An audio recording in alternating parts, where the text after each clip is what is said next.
ada satu nama nih yang kayaknya udah sering banget kita dengar dan selalu kedengeran, penuh kontroversi dan misteri. Penjara Guantanamo.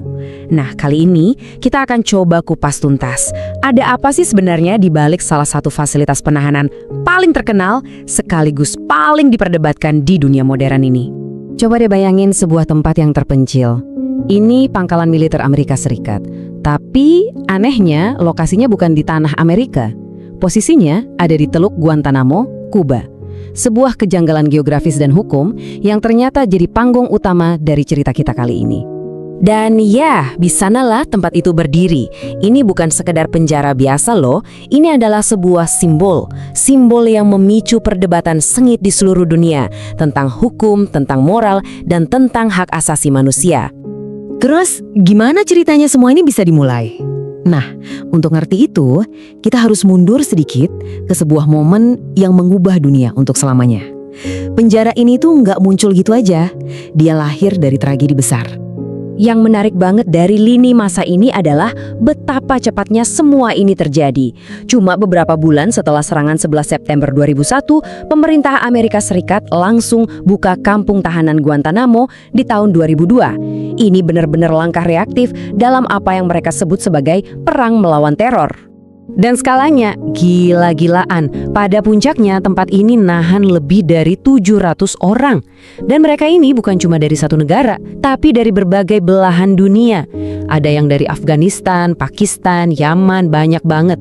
Semuanya dibawa ke sudut kecil di Kuba ini. Oke, disinilah letak masalah utamanya. Inti dari kontroversi hukumnya. Para tahanan ini nggak disebut penjahat biasa atau bahkan tawanan perang. Mereka dikasih label yang sama sekali baru. Sebuah label yang menempatkan mereka di zona abu-abu hukum. Nah, ini dia istilah kuncinya. Enemy combatant atau kombatan musuh. Artinya apa sih? Dengan label ini, pemerintah AS berargumen kalau para tahanan ini nggak berhak dapat perlindungan Konvensi Jenewa. Konsekuensinya apa? Gede banget. Mereka bisa ditahan tanpa batas waktu, tanpa pernah didakwa secara resmi di pengadilan. Perbedaan ini nih yang krusial banget. Coba bayangin ya, seorang tawanan perang itu punya hak yang jelas di bawah hukum internasional. Sementara, kombatan musuh, mereka seolah-olah terperangkap dalam ketidakpastian hukum. Ditahan bertahun-tahun tapi nggak pernah lihat ruang sidang. Kebayangkan? Jelas aja ini memicu kemarahan global. Sekarang, yuk kita coba intip, gimana sih kondisi di dalam camp itu sendiri? Soalnya, apa yang dilaporkan terjadi di balik kawat berduri itulah yang benar-benar bikin perdebatan ini jadi makin panas. Laporan dari banyak sumber itu ngasih gambaran yang suram banget. Para tahanan katanya mengalami isolasi yang lama banget, sengaja dibuat kurang tidur, terus dapat tekanan psikologis yang berat.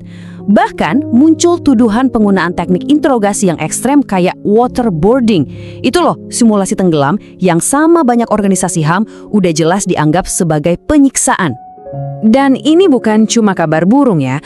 Organisasi hak asasi manusia paling top di dunia kayak Amnesty International dan Human Rights Watch secara terbuka mengutuk praktek-praktek ini. Mereka bilang dengan tegas, ini adalah pelanggaran berat terhadap hukum internasional. Titik. Dampak kemanusiaannya, wah kerasa banget. Bayangin deh, bertahun-tahun hidup dalam ketidakpastian dengan kondisi sekeras itu, ia jelas mentalnya hancur. Banyak yang menderita tekanan psikis berat. Dan satu-satunya cara mereka bisa melawan, mogok makan. Mereka rela mempertaruhkan nyawa sendiri cuma biar suara mereka didengar. Tekanan ini akhirnya nggak bisa diabaikan lagi. Dunia mulai melek, dan pertarungan untuk nasib para tahanan Guantanamo ini pun akhirnya pindah ke arena hukum, baik di Amerika sendiri maupun di tingkat internasional. Nah, ini kelihatan banget gimana perubahan mulai terjadi, pelan-pelan. Tekanan global makin kencang, akhirnya memaksa ada tindakan. Mahkamah Agung Amerika Serikat sampai turun tangan loh. Mereka ngeluarin putusan penting yang bilang kalau para tahanan itu punya hak buat menantang penahanan mereka di pengadilan. Hasilnya, beberapa tahanan akhirnya ada yang dibebaskan atau dipindahin. Tapi, dan ini poin yang penting banget, penjara itu nggak pernah ditutup. Meskipun jumlah tahanannya udah berkurang drastis, Teluk Guantanamo itu masih beroperasi sampai sekarang. Jadi kayak peninggalan yang terus ada dari era perang melawan teror. Semua ini akhirnya membawa kita ke dilema utamanya Guantanamo. sebuah benturan antara dua nilai yang sama-sama penting, kebutuhan akan keamanan negara dan kewajiban untuk menegakkan hak asasi manusia. Jadi, ada dua kubu kan? Di satu sisi, yang mendukung bilang Guantanamo itu alat yang diperlukan. Mungkin emang keras, tapi penting buat dapat info intelijen dan mencegah serangan lagi. Di sisi lain, yang menentang bilang keberadaan penjara ini justru merusak nilai-nilai yang seharusnya kita lindungi. Ini bisa jadi presiden yang bahaya, di mana tujuan menghalalkan segala cara. Dan pada akhirnya, inilah pertanyaan yang ditinggalkan oleh warisan Guantanamo untuk kita semua renungkan. Ini bukan cuma tentang satu penjara di Kuba, tapi tentang keseimbangan yang rapuh banget antara keamanan dan kebebasan. Sampai di mana batasnya? Ini adalah pertanyaan besar yang belum terjawab dan terus jadi perdebatan panas di seluruh dunia sampai hari ini.